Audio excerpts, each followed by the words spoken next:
year, I have witnessed an upwelling of optimism that I've never seen before. And optimism isn't the same thing as denial. We have to acknowledge the truth.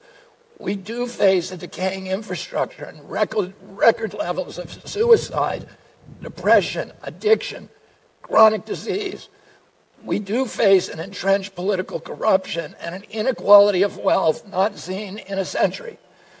But the good news is that people like yourselves are finally fed up. Something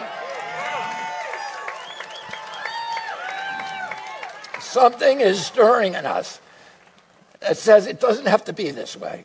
People stop me everywhere at airports, at hotels and malls, on the street, and they remind me that this country is ready for a history-making change. They are ready to reclaim their freedom, their independence.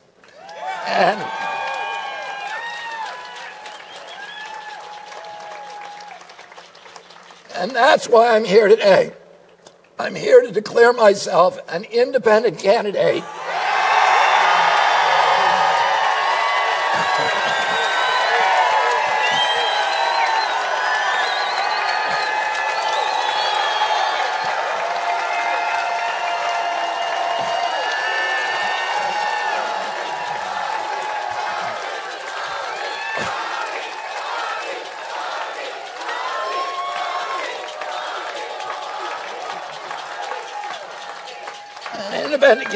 for President of the United States. That's not all. I'm here to join you in making a new Declaration of Independence for our entire nation. We declare independence from the corporations that have hijacked our government. And we declare independence from Wall Street, from big tech, from big pharma, from big ag, from the military contractors and their lobbyists. And we declare independence from the mercenary media that is here to fortify all of the corporate orthodoxies from their advertisers and to urge us to hate our neighbors and to fear our friends. And we declare independence from the cynical elites who betray our hope and who amplify our divisions. And finally, we declare independence from the two political parties.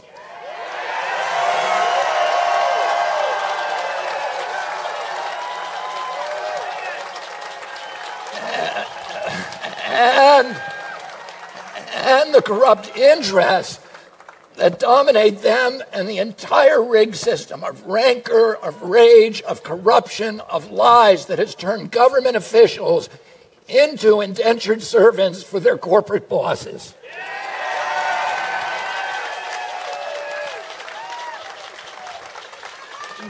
We declare independence from these corrupting powers because they are incompatible with the inalienable rights of life, liberty, and the pursuit of happiness that the people who sat in that hallway ratified for us in 1787. Now we can guard life. How can we guard life when the for-profit corporations have captured the public agencies that are supposed to protect us? How can we enjoy liberty when a surveillance state seeks to hide the truth and to quash dissent?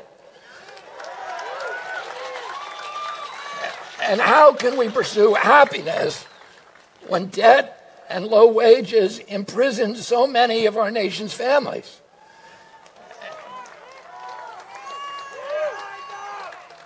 And so I've come here today to declare our independence from the tyranny of corruption, which robs us of affordable lives, our belief in the future, and our respect for each other. But to do that, I must first declare my own independence. Independence from the Democratic Party,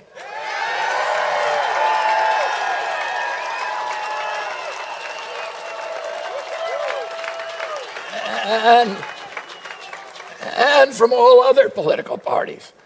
I haven't made this decision lightly. It's very painful for me to let go of the party of my uncles, my father, my grandfather, and both of my great-grandfathers, Honey Fitzgerald, and Patrick, who was the first Irish Catholic ghetto mayor of Boston, and Patrick Kennedy, who was a ward boss in Boston. Both of them launched our political dynasty over 100 years ago. But my sacrifice is nothing compared to the risk our founding fathers took when they signed the Declaration of Independence 247 years ago. They knew that if their revolution failed, every last one of them would be hanged. They chose to place everything on the line. When John Adams put his pen down after adding his signature to the Declaration, he turned to those present and he said to them, sink or swim, live or die, survive or perish. From this day on, I am with my country. I'm going to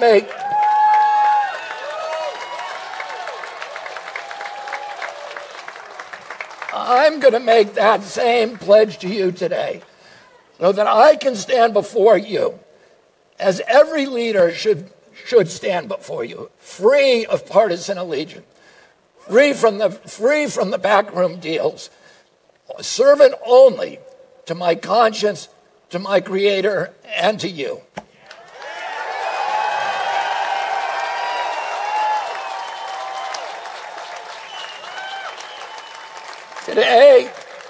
Today we turn a new page in American politics. There have been independent candidates in this country before, but this time it's going to be different because this time the independent is going to win.